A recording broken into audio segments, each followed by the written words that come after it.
CM Revanth Reddy Hydraa commissioner ఏవి రంగనాథ్ పై తెలంగాణ జాగృతి అధ్యక్షురాలు కవిత తీవ్ర ఆగ్రహం వ్యక్తం చేశారు. ప్రపంచ బ్యాంకుకు మూసీ పరివాహక ప్రాంతం భూములను కట్టబెట్టే ప్రయత్నం చేస్తున్నారని ధ్వజమెత్తారు. ఇప్పటి వరకు మూసీపై కాంగ్రెస్ ప్రభుత్వం డిపిఆర్ ను ఎందుకు విడుదల చేయట్లేదని ప్రశ్నించారు. ఫేజ్ 1 కి సంబంధించిన డిపిఆర్ ను కాంగ్రెస్ ప్రభుత్వం చూపెట్టిందని ప్రస్తావించారు. పూర్తి డిపిఆర్ ఇవ్వకపోవడం వెనుక మోసం ఉందని ఆరోపించారు. మూసీ ప్రాజెక్టు ప్రజెంటేషన్ కు రియల్ ఎస్టేట్ వ్యాపారులు, ప్రపంచ బ్యాంకు ప్రతినిధులు, మంత్రులను పిలిచారని అన్నారు. కానీ మూసీలో ఇల్లు కోల్పోయిన నిర్వాసితులను ప్రజెంటేషన్ కు ఎందుకు పిలవలేదని ప్రశ్నల వర్షం కురిపించారు. తెలంగాణలో చిన్న మోదీలా రేవంత్ రెడ్డి వ్యవహారం ఉందని ఎద్దేవా చేశారు.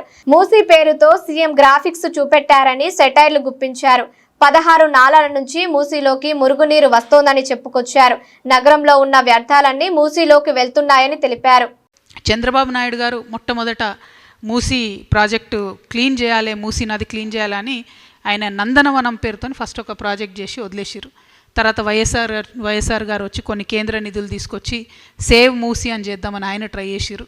తర్వాత కేసీఆర్ గారు వచ్చిన తర్వాత ఇప్పుడు ఏదైతే ఉందో Musi river front development corporation అని దాన్ని బట్టి వారు కొంత ప్రయత్నం చేశారు. ఇప్పుడు రేవంత్ రెడ్డి గారు కూడా దాన్ని కొనసాగిస్తున్నారు.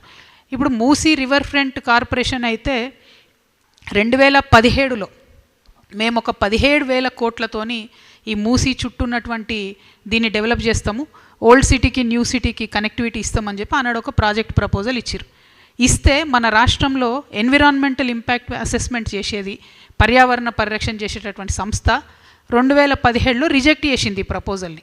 ఏమని, మీరు 30 లక్షల ఎస్ఎఫ్టీ కడతామంటున్నారు, 30 లక్షల స్క్వేర్ ఫీట్లు మూసీ రివర్ బెడ్ మీద కడితే ఇబ్బంది అవుతుంది, కాబట్టి మీరు దీనికి సంబంధించి ఏదైనా కేంద్రంలో ఇంకో సంస్థ ఉంటుంది వాళ్ళ దగ్గరికి పోండి అని బీఆర్ఎస్ ప్రభుత్వం ఉన్నప్పుడే ఎన్విరాన్మెంటల్ అసెస్మెంట్ వాళ్ళు దీన్ని రిజెక్ట్ చేయడం జరిగింది.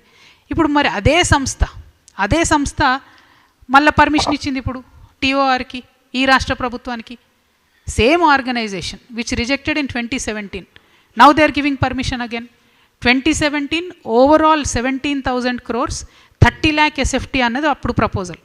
ఇప్పుడు ఓన్లీ ఫేజ్ 1లో 18 లక్షల ఎస్ఎఫ్టీ అని, ఇప్పుడు 18 లక్షల స్క్వేర్ మీటర్లు డెవలప్ చేస్తామని ఇప్పుడు ప్రపోజల్ ఒక ఫేజ్ 1లోనే. మరి ఇప్పుడు ఎట్లా ఇచ్చారు పర్మిషన్ టీఓఆర్కి, అప్పుడు ఎట్లా రిజెక్ట్ చేసిండ్రు? మరి ఏం జరిగింది? ఈ జాదు మంతర్ ఏంది? ఈ గ్రాఫిక్స్తో చేస్తున్న మాయాజాలం ఏంది? అమరావతిలోనేమో ఇడ్లీ ప్లేట్లు పెట్టినట్టున్నారు అప్పుడు గ్రాఫిక్స్తోని, ఇక్కడ మన సీఎం గారేమో ఇడ్లీలు పెట్టిరు నిన్న. మొత్తం అది గ్రాఫిక్స్ ప్రజెంటేషన్ ఆ బొమ్మంతా చూస్తే ఏం లేదు, ఇడ్లీలు ఉన్నాయి, 2-3 ముగ్గులు ఉన్నాయి, అంతకు మించి అందులో ఉన్నదేం లేదు. ఎందుకంటే ట్రాన్స్పరెన్సీ ఉండాలన్నది మాత్రం మేము కోరుతున్నాం. డెఫినెట్గా ఎస్, మూసీ మంచిగా కావాలి, మూసీ క్లీన్ కావాలి, మూసీ చుట్టుముట్టు ఉన్నటువంటి పట్టాదారులు, ఆ పట్టా భూములు వాళ్ళందరూ కూడా డెవలప్ కావాలి, నేను కాదనట్లేదు. కావాలంటే ఏం చేయాలి? ఇవాళ మనం ఒక విషయం దయచేసి కొంచెం టైం పట్టిన ఇంపార్టెంట్ సబ్జెక్ట్ ఇది. 16 నాలాల నుంచి మూసీలోకి మురుగునీరు చేరుతుంది మన హైదరాబాద్లో, 16 నాలాలు. ఇప్పుడు నేను ఇచ్చినటువంటి ఈ ప్రపోజల్ మొత్తంలో ఎక్కడ కూడా ఆ 16 నాలాలను మేము అడ్రస్ చేస్తాం, మరి ఆ 16 నాలాల నుంచి వచ్చేటటువంటి మురుగు ముందు మూసీలకు పోకుండా చేస్తామని చెప్పరు. ఏమంటారు? ఓన్లీ 4 ఎస్టీపీలు కడుతున్నాం అన్నారు. 4 ఎస్టీపీలు మొత్తం ఈ 16 నాలాస్ అడ్రస్ చేస్తాయా? అది స్ట్రేట్ క్వశ్చన్, టెక్నికల్ క్వశ్చన్. దయచేసి అధికారులు చెప్తారా, ప్రభుత్వం చెప్తారా? నాకు కాదు, మీరు ప్రజలకు క్లారిటీ ఇవ్వండి. 16 నాలాల నుంచి పోయేటటువంటి హైదరాబాద్ మురుగునీరు, ఫార్మా కంపెనీల నుంచి వచ్చే కెమికల్ నీరు, వ్యర్థం మొత్తం మూసీలకు పోతుంది. మీరు దాన్ని క్లీన్ చేయకుండా ఎన్ని వేల కోట్లు పెట్టి ఏం డెవలప్మెంట్ చేసినా కూడా ఏం లాభం ఉంటుంది? ఫస్ట్ పాయింట్ అది. సెకండ్ పాయింట్, మీరు మల్లన్న సాగర్ నుంచి గోదావరి నీళ్లు తీసుకొచ్చి మూసీని ప్రక్షాళన చేస్తాం, మంచిగా చేస్తాం అన్నారు. ఒరిజినల్గా కొండపోచమ్మ సాగర్ నుంచి 1,100 కోట్ల రూపాయలతో వచ్చే ప్రాజెక్ట్ని మీరు ఎస్టిమేట్ పెంచి 7,000 కోట్ల రూపాయలు మల్లన్న సాగర్ నుంచి అన్నారు. సరే, సంతోషం. మరి ఆ పనులు మొదలు పెట్టినరా? మీరు ఇప్పుడు మూసీ క్లీన్ చేస్తామంటున్నారు, ఏడికెళ్ళి చేస్తారు క్లీను? వాటర్ ఎట్లా వస్తుంది, ఫ్రెష్ వాటర్? దాన్ని ఆలోచించండి. మూడవది, నేను మొన్ననే జియాగూడ పోయి వచ్చిన. జియాగూడలో అక్కడ మన గొర్రెలు అమ్ముతారు, మేకలు అమ్ముతారు, మా యాదవ్ సోదరులందరూ, పెద్ద మార్కెట్ అక్కడ. కరెక్ట్ దాని ముంగటనే మూసి ఉంటుంది, రోడ్కి అవతల సైడ్ మూసి ఉంటుంది. అక్కడనే అన్నీ కట్ చేస్తుంటారు గొర్రెలు, తీసుకొని డైరెక్ట్గా వ్యర్థాలలో పడేస్తుంటారు. ఎందుకంటే ఫెసిలిటీ లేదు, స్లాటర్ హౌస్ లేదు. వాళ్ళ తప్పు కాదు, వాళ్ళు అమ్ముకునేటోళ్ళు, వాళ్ళ పాపం ఒక గొర్రెను కొనుక్కొని బతికేటోళ్ళు, అమ్ముకొని బతికేటోళ్ళు, వాళ్ళ తప్పు కాదు. స్లాటర్ హౌస్ లేదు. నా రిక్వెస్ట్ ప్రభుత్వంతో, మీరు ఇన్ని వేల కోట్లు పెడుతున్నారు కదా, టోటల్ మూసీ చుట్టూ మీరు జిహెచ్ఎంసీ వాళ్ళ స్టాఫ్ నంబర్ పెంచండి, క్లీన్ చేపియండి, రోజు ఆ వ్యర్థాలు మూసీలకు పోకుండా వాటిని కాపాడండి.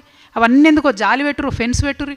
మనం ఇంట్లోకి దోమలు రాకుండా పెట్టినట్టు మీరు వ్యర్థాలు మూసి లేకుండా ఫెన్స్ పెట్టండి, 100 కోట్లలో అయిపోతుంది. అంతేగాని 5,000 కోట్లు 6,000 కోట్లు అంటారు, అది అయ్యేది కాదు, సచ్చేది కాదు. ఈ 3 సంవత్సరాలలో దయచేసి నా రిక్వెస్ట్ ఒకటే, మీరు మూసి 1 ఎంక్రోచ్మెంట్ కాకుండా చూడాలి, 2 వ్యర్థాలు అందులో పోకుండా చూడాలి, 3 మూసిలో ఇప్పుడు మీరు ఎంక్రోచ్మెంట్ పేరుతోని ఈ డెవలప్మెంట్ పేరుతోని 1430 ప్రాపర్టీస్ని పడగొడతామని చెప్తున్నారు, వాళ్ళకి కాలనీలు కట్టిస్తామని చెప్తున్నారు. మరి వాళ్ళతోనే ఎందుకు ఇంతవరకు చర్చిస్తలేరు? వాళ్ళని ఎందుకు పిలుస్తలేరు? ఎందుకు రేట్ గురించి మాట్లాడతలేరు? అర్బన్లో వేరే రూల్స్ ఉంటాయి కదా. ఇప్పుడు మొత్తం ఈ project development cost phase 1 7,000 crores అన్న దాంట్లో మల్లన్న సాగర్కి సంబంధించిన 7,000 కోట్ల రూపాయలు లేవు, ఈ టోటల్ ల్యాండ్ అక్విజిషన్కి సంబంధించినటువంటి కాస్ట్ లేదు, ఈ ఎస్టీపీలకు సంబంధించి కాస్ట్ లేదు. అంటే మళ్ళీ ఇవన్నీ అదనంగా అవుతాయి అన్నట్టు. మరి వీటన్నిటికీ డబ్బులు ఏడికెళ్ళి తెస్తారు? ఒకవేళ వీటికి డబ్బులు తేలేరు అనుకోండి, ఈ ప్రాజెక్ట్ ఫినిష్ అవుతుందా? అంటే మీరు అల్టిమేట్గా టోటల్ డిపిఆర్ ఇవ్వకుండా తెలంగాణ ప్రజలను మభ్య పెడుతున్నారని మాత్రం చాలా బలంగా మేము నమ్ముతున్నాము. ఇది నా సబ్జెక్ట్ కాదు, నా సిటీకి సంబంధించిన సబ్జెక్టు, మన హైదరాబాద్ అందానికి సంబంధించిన సబ్జెక్టు. ఈ మూసీ నది మీద డిపెండ్ అయ్యే రంగారెడ్డి జిల్లా ప్రజలు కానీ, తర్వాత నల్గొండ ప్రజలు కానీ, అల్టిమేట్గా కృష్ణా నదిలో కలిసే లోపల మొత్తం ఈ పాయిజన్ క్యారీ చేసుకుంటూ పోతుంది మూసీ నది. కాబట్టి అవుట్ ఆఫ్ దట్ కన్సర్న్ నేను ఈ ప్రెస్ మీట్ పెడతా ఉన్నాను. దీని మీద క్లారిటీ ఇవ్వాల్సిన బాధ్యత ఉంది.